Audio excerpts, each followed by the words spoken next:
from the Fox 5 studios, this is Silver State Sports Live.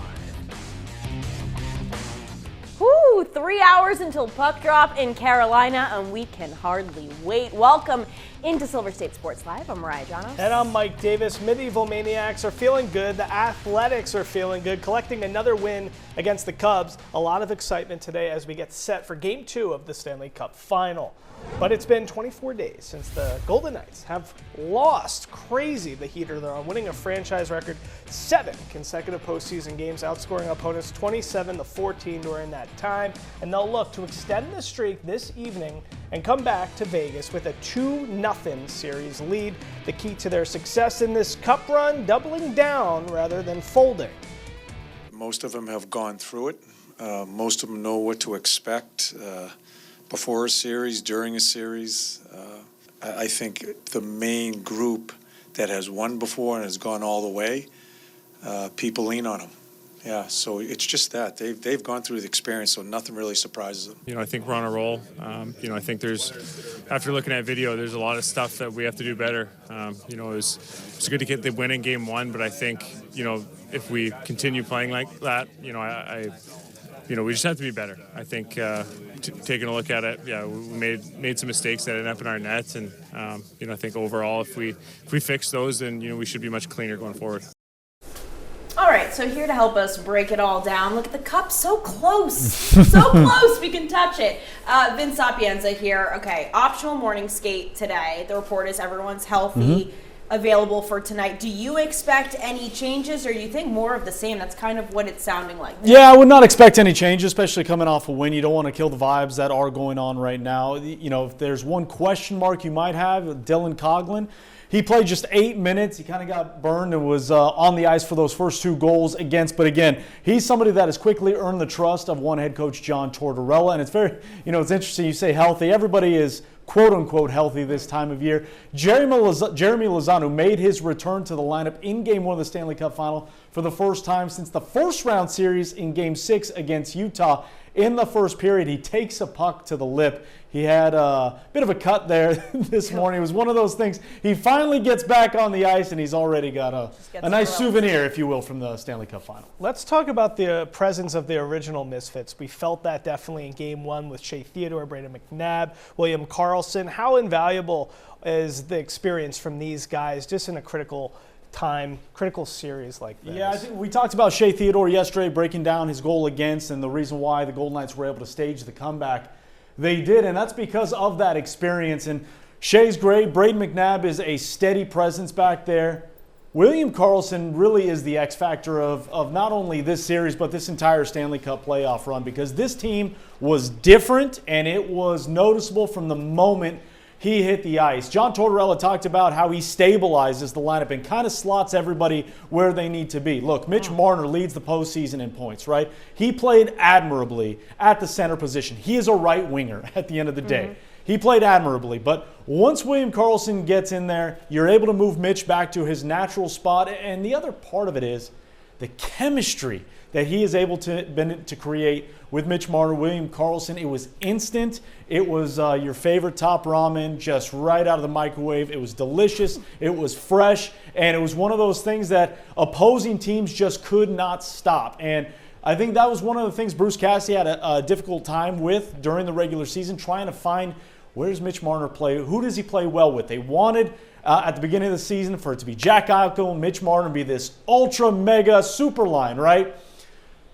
In the playoffs, you got to spread out the scoring. They've been able to do that. William Karlsson's presence has been a massive, massive hit for the Golden Knights. Well, we heard from the captain, Mark Stone, earlier today, and he was kind of giving the breakdown of the way the Knights have assembled their rosters in the past and how it's led to success. Looking big picture, because you've been covering them from the very beginning, how would you evaluate this group compared to 2023, compared to that first year even? Yeah, year one is always going to be viewed as kind of not an anomaly per se, because it was the jumping off point to what we're seeing with this Golden Knights team today. But that was a team that was as unique as they come. They came together, had talent, and they found a way to play for each other. So that 2023 team, as it pertains to this team, it's very interesting because when you look at it on paper, I would argue that this version of the Golden Knights is far superior to the one that won the 2023 Stanley Cup. But this team has to do that in order to be the superior team. I think the calling card and the common thread between both groups is what Mark Stone, the captain, was alluding to. You're able to roll all 4 lines.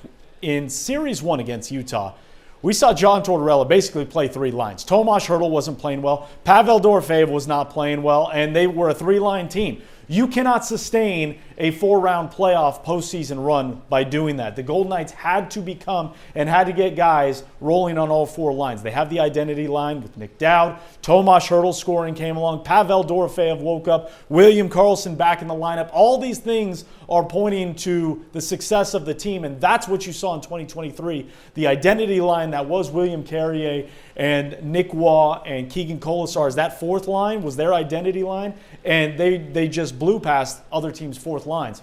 Nick Dowd, Keegan Colasar, and Cole Smith are doing the same this time around. And again, the juggernaut that is the top 9 for Vegas is really something to behold. All right, Vince, we can't let you – I know you want to get back to your desk right now, but we can't let you go, especially with this tie. Look at the tie you wore for us today. Just for you. You're going to stick around with us after the break, okay? Because still to come on Silver State Sports Live, we're continuing our countdown to Game 2, the biggest keys to the night's success, undertowards, and some bold predictions for tonight's game. Vince is going to bless us with that beautiful tie after these words. This week on the Silver State Sports and Entertainment Network.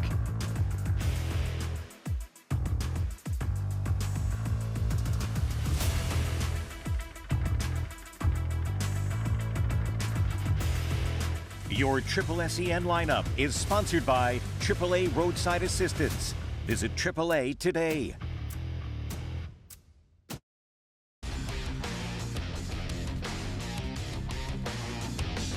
You're watching Silver State Sports Live. All right, we're back here with our guy, Vince Sapienza, getting ready for Game 2.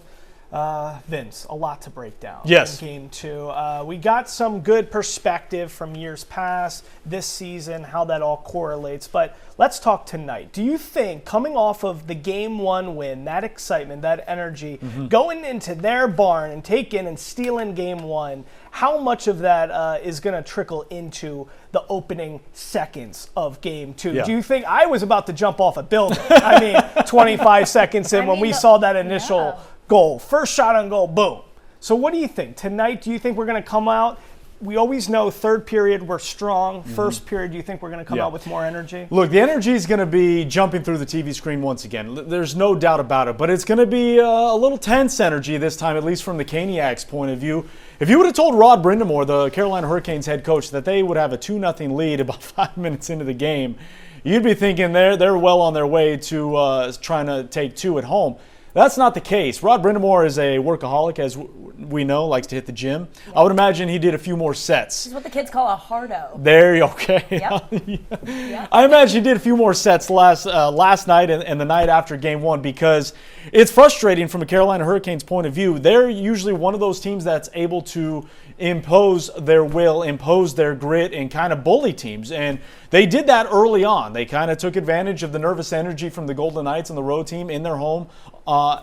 Vegas pushed back in a big way. Especially, this play from Shea Theodore is just so darn good. And that goal is so important because it's generated by the 4th line.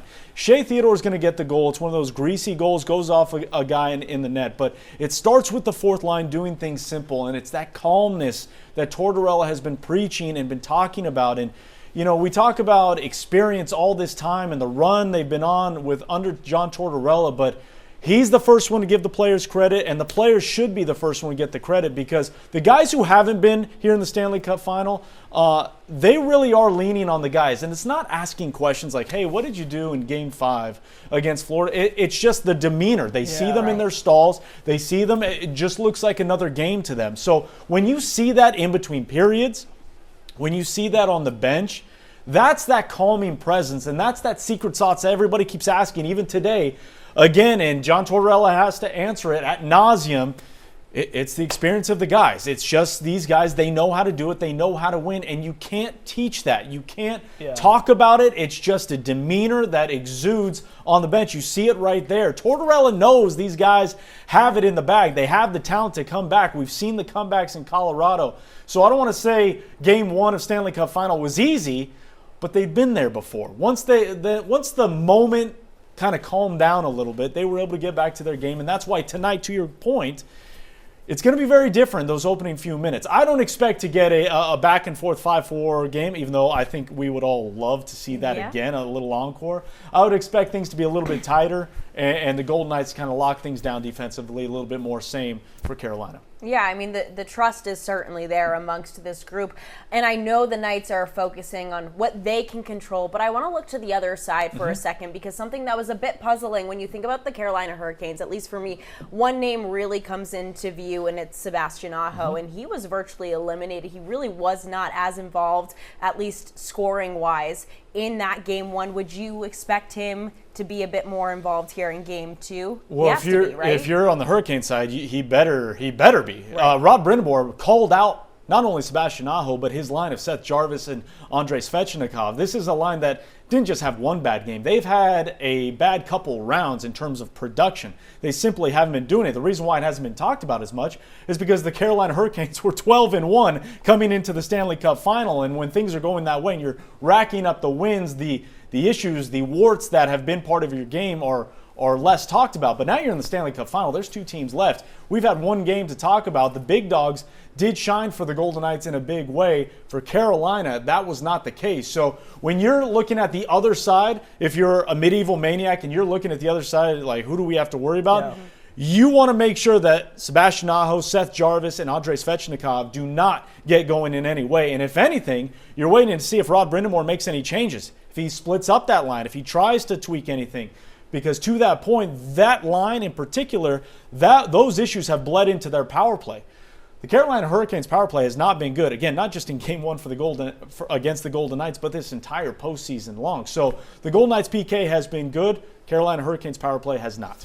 Yeah, it's fascinating, because I was going to ask you from a standpoint of what you think's going on in the locker room with the Hurricanes and Rod Brind'Amour. Listen, we know VGK still needs to get 3 wins to wrap this baby up, but this is as close as you get to a must-win for Carolina, right? I mean, what do you think? How much would he tinker? How much would he change things up? Would a Frederick Anderson maybe even be taken out? What do you think he could do to this extent, just because it's such a critical must-win? You can't lose 2 at home. Yeah, and it's obviously tough. Not being in that locker room, not necessarily following them the entire year as I have with the Golden Knights. I can tell you, if this were the other side, if you were to flip the script, if you were, and put the shoe on the other foot, John Tortorella would not be changing things. That is, you have to trust what got you here at the end of the day.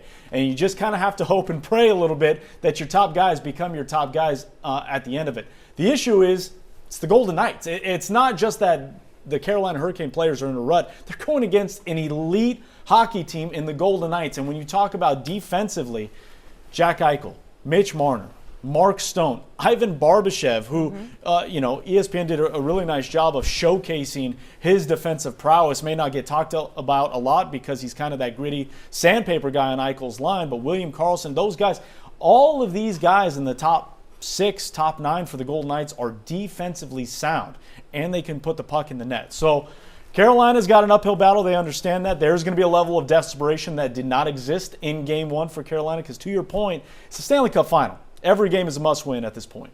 All right, real quick, before we head to break, can I get a quick prediction, please? I'm going to say 4-1 Vegas. Tonight. Whoa. This could be one of those games. If the Golden Knights lock it down early on in the first 5 minutes and it remains scoreless, you get a nervous energy in the building, and all of a sudden Vegas has been prone to getting a quick goal or just a decisive goal on the road. You get one, that nervousness jumps up a bunch, desperation kicks in, bad habits kick in for the opposing team, and it could get ugly. I like where your head's at. All right, we like it, Vince. And guess what, guys? Game 4 in Vegas, well, we're going to be there. We're going to have an hour-long special ahead of Game 4 between the Knights and the Hurricanes, 2 p.m. on Fox 5 and Triple SEN right here. It's going to be exciting. we got an hour-long special. So that means, Mariah, we got to do double the work. Oh God, we can't even do what we're doing right now. We barely pulled this one off. The A's are rolling in the Windy City. We got highlights from last night on the other side of the break.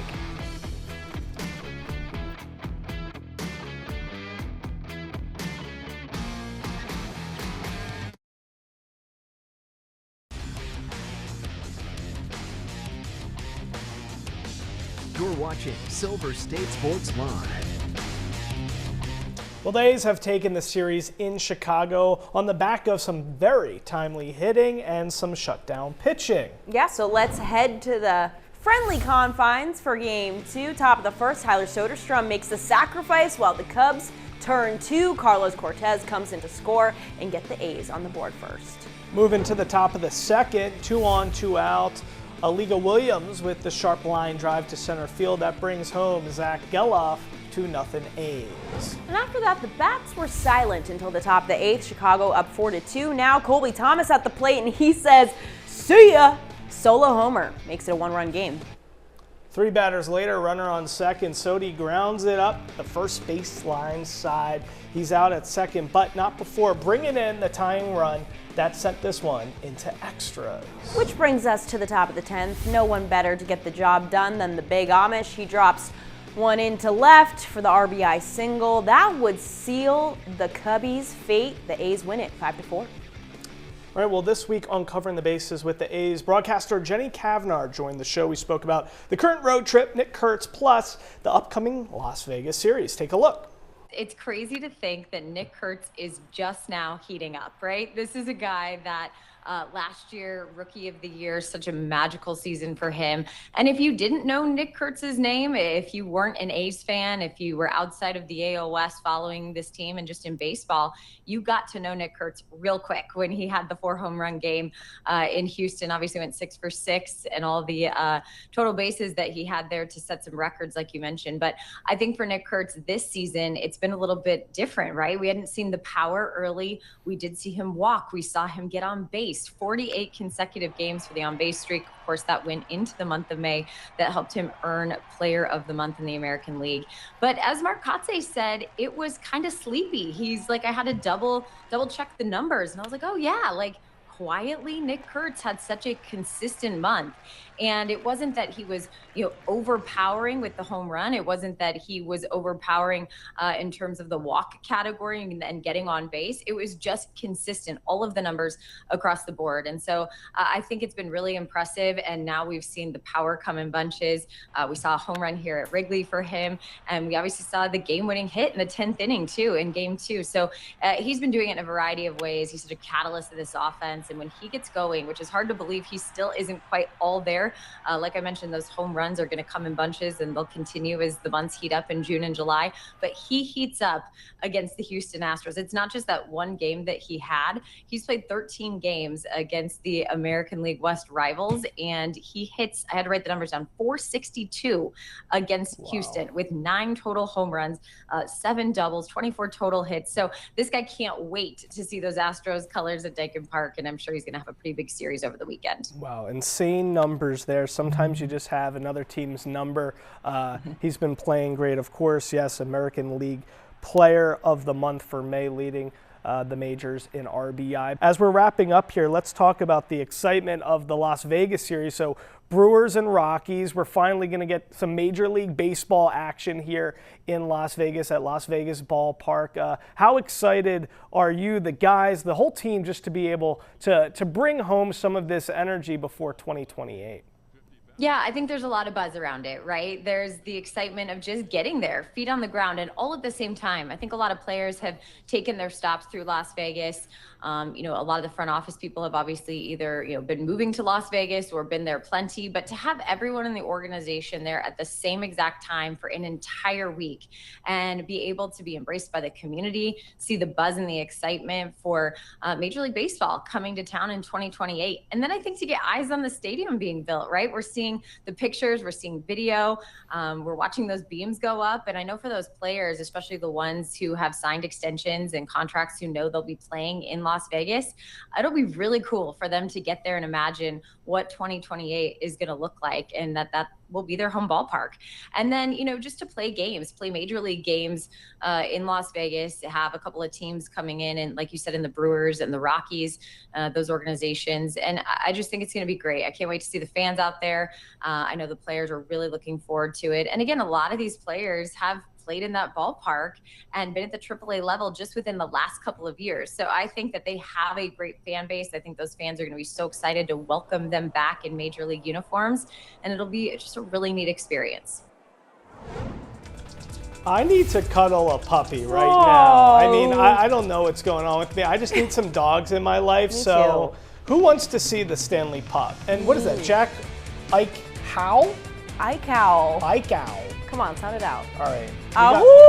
We got that next.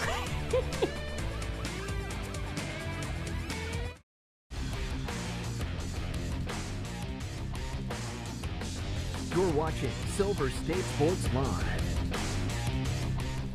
All right, so around Super Bowl time, we have the Puppy Bowl, which is Yes. always great. But now that it's Stanley Cup time, we've got the Stanley Pup featuring the one and only Jack Eichhow. Oh, look at him. So cute. All these pups are up for adoption, and they play a sick game of pup hockey in their own Stanley Cup Final. Oh, look at him. He scored. That is actually ridiculously cute. It's really cute. That might be cuter than the Puppy Bowl, I think. I think so. There's just something about it. These dogs are like really young. I mean, these are puppies. Yeah, the Puppy Bowl has like the I feel older like they're dogs older too that are dogs. kind of Yeah. creepy. Look at that face. Oh my. Now, I thought Jack Eichhow would have more of a curly kind of coat because They're Jack too young. Eichel has curly hair. Yeah. You know? No, I know. It would have been better if he was maybe like a Havanese situation. Mike, I was calling Jack. You're going to call me Jack? If you were a dog, what kind of dog would you be? Labradoodle. 'Cause Really? That's what I grew up with, See, and that's my heart. You give me Chiweenie vibes. I don't know what that is. It's a but Chihuahua and a dachshund. That's awful.